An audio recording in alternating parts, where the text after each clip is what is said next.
好，插播一条最新消息：国家主席习近平周四晚应约同美国总统拜登通电话，两国元首就中美关系以及双方关系的问题进行了深入沟通和交流。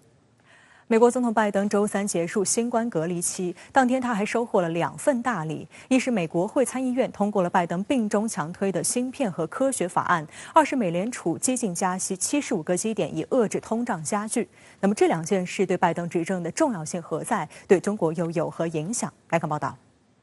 79岁的美国总统拜登在当地时间周二晚间和周三上午的检测皆呈阴性后，顺利结束了他的新冠隔离期。拜登周三在白宫对工作人员和记者的讲话中，鼓励人们接种疫苗，并借机狠狠嘲讽了一把特朗普。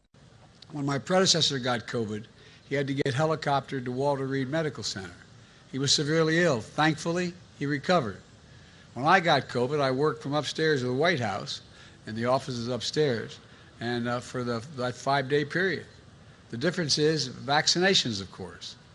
除了结束新冠隔离之外，拜登还收获2个明确期待的政策出台。其一是美国会参议院通过2800亿美元芯片和科学法案。据《纽约时报》周二报道，因感染新冠肺炎正在白宫隔离的拜登，周一还专门与企业领袖和劳工领袖召开视频会议，强调通过上述法案对确保美国成为世界上最具经济竞争力的国家至关重要。《纽约时报》周三称，这份2党联立的法案将为与中国的地缘政治竞争提供长期战略支持。外交部发言人赵立坚周四表示，该法案包含一些限制中美正常科技合作的条款，中方对此表示坚决反对。中美科技合作有利于双方共同利益和人类共同进步，搞限制脱钩只会损人害己。同时，中国坚持把国家和民族发展放在自己力量的基点上，任何限制打压都阻挡不了中国科技发展和产业进步的步伐。另外一件事是，美联储于周三宣布再度加息75个基点。这一决定使得美联储在6月和7月的累计加息达到了惊人的150个基点，幅度为上世纪80年代以来最大。在连续4次议息会议加息后，美联储在短短近5个月的时间里，已经走完了等同于2015至2018年紧缩周期的加息步伐。尽管有早期迹象显示经济开始降温，但美联储仍在加倍压注激进加息，以遏制通胀加剧，而这恰是拜登政府当下面临的难题之一。美国通胀持续飙升，美国民众苦不堪言，濒临无家可归的人数急剧上升。根据美国人口普查局6月底公布的数据，美国目前有15%的租客，即840万人正拖欠房租，有350万家庭在未来2个月可能要被驱逐。美联储主席鲍威尔在新闻发布会上表示，美联储决策者深切地感受到通胀给美国家庭带来的困难，美联储不会放松努力，通胀阻击战不容许失败。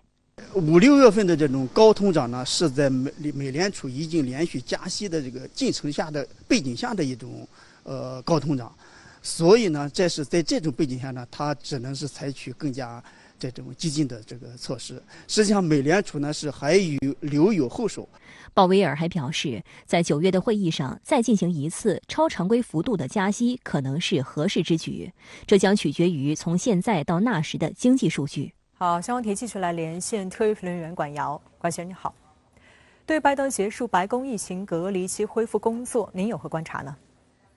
就整个诊疗过程来看，至少有这么几个特点。首先呢是相对透明，那么在确诊的第一时间，拜登就发推公布，白宫也发布声明宣称将会每日更新拜登的病情进展。那么这当然和前任的做派形成2极对照。特朗普染疫确诊之后，至少是拖了1周时间才对外公布。那么这期间呢，他还以染疫之声和竞选对手拜登进行了电视辩论。那么当时民调落后的特朗普显然是唯恐个人的疫情进一步冲击选情，刻意选择了迟报。特朗普呢拖了近1周时间住进军医院，一度情况不佳，他的体内的血氧值降到了90以下，曾经上了呼吸机。但是呢，山姆大叔对此呢都是全蒙在鼓里。直到特朗普最后一任白宫幕僚长去年出了回忆录，才让这些个染疫精心细节一一曝光。那么其次呢，是议程照旧。那么拜登确诊之后，并没有像前任般乘军机入院治疗，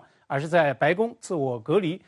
他仅和白宫医生奥康纳等人最少量的人士保持接触。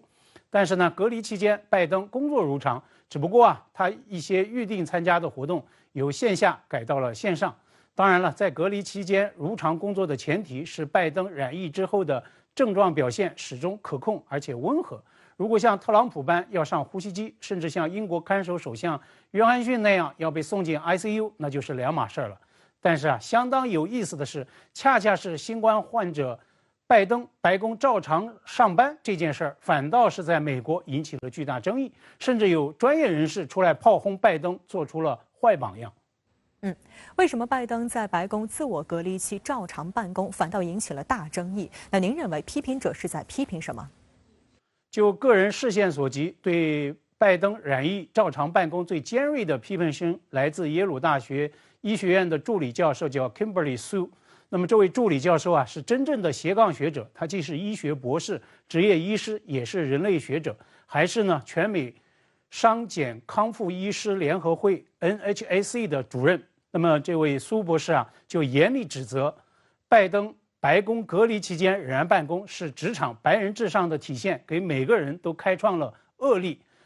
拜登不可取代，根本不能停工。但是苏博士就认为，既然新冠疫情会影响无数人，很多确诊者症状严重，所以染了新冠就根本没必要在隔离治疗期间仍然强干活。尽管苏博士后来删了这篇推文，但是舆论已然发酵了。《华盛顿邮报》今天刊出的一篇专栏评论，还特别用了这样一个标题来反击指责 ：Joe Biden working while COVID sick was not white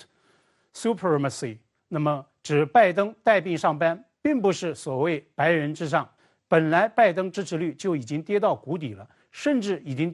低过前任特朗普的同期水平。不但共和党现在对他攻击犀利，甚至民主党内质疑拜登领导力的声音也是越来越大。而恰恰是拜登本人对竞选连任还是很有想法的，所以他绝不能容忍外界对他年龄和健康的加码攻击。所以他要以染疫隔离期间仍然如常在白宫办公，对外强化传递这样一个讯息：我的健康没问题，白宫疫情应对没问题，染疫总统的领导力更是完全没问题。